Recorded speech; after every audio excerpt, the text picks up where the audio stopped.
Hi, it finally feels really good to be back.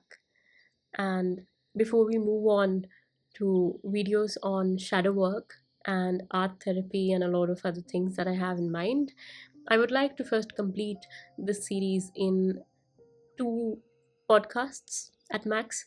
And in this particular audio, we will be talking about varieties of thought, the problem, and the solution and practical steps that we can take during their conquest to get rid of their tyranny with clarity, love, and of course, strength.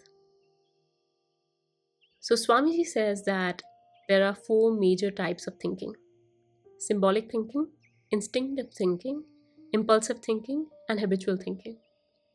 Symbolic thinking is where you use language and words.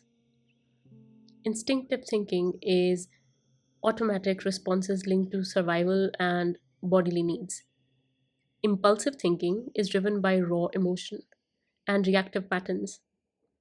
And habitual thinking is repetitive grooves which form through daily living. So, out of these, he says symbolic thought is the easiest to stop, but instinctive and impulsive thoughts are deeply rooted in unconscious and body memory, and therefore they are far more challenging to transform.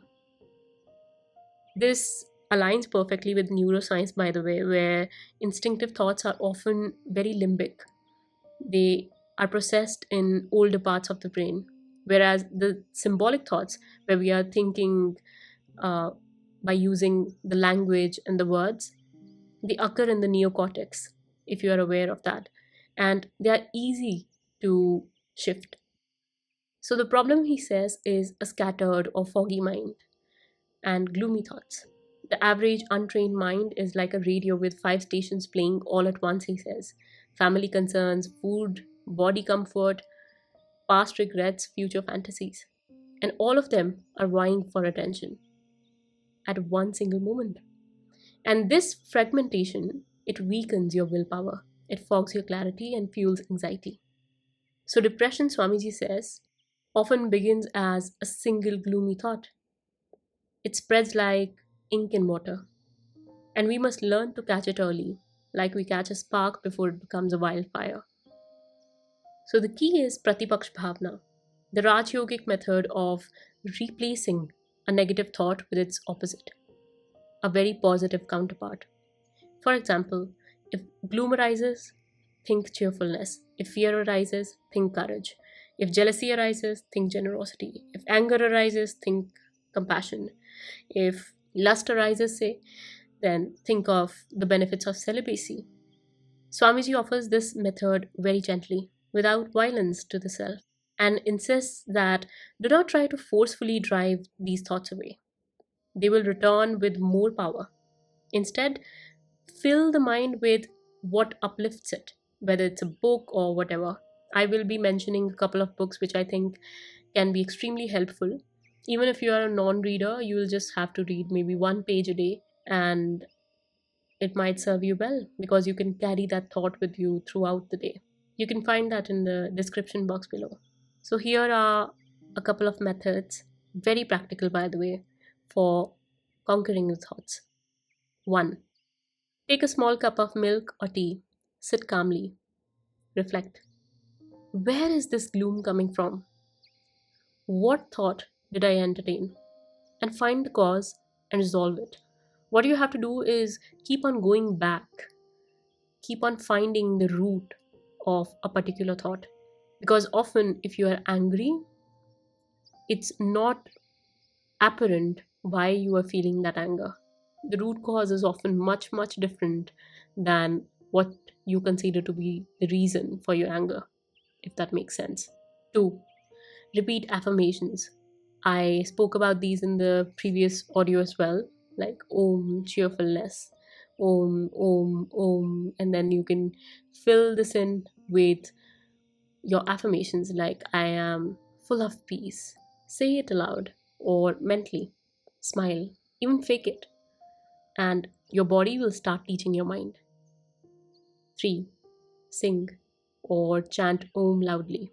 Singing is vibration medicine, he says, and the sound bypasses logic. It directly soothes your nervous system. So you can do Brahmari pranayam or humming, or just simply sing your favorite song or chant a mantra if you know about any. 4. Go into nature, walk in open air.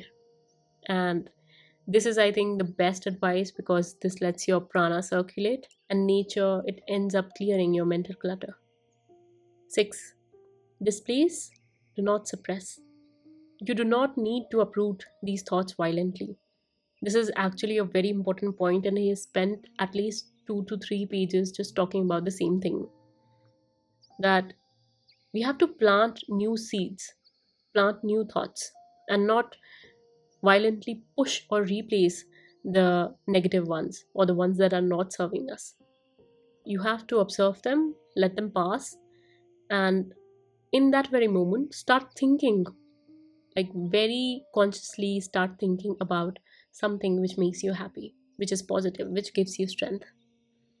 And you'll observe that the negative ones, the negative thoughts, they'll eventually start fading away, and their frequency will reduce with time.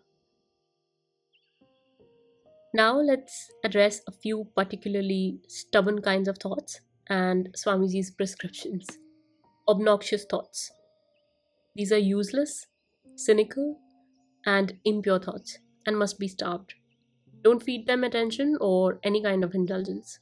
Divert your mind and divert it to God or service or uplifting company. Go spend some time with your friends who do not share those kind of thoughts, by the way. Worldly thoughts. These are rooted in sense pleasure and societal illusion. And the way out is to withdraw slowly. Introduce inspiring thoughts to your day. With practice, these cravings will fade by themselves.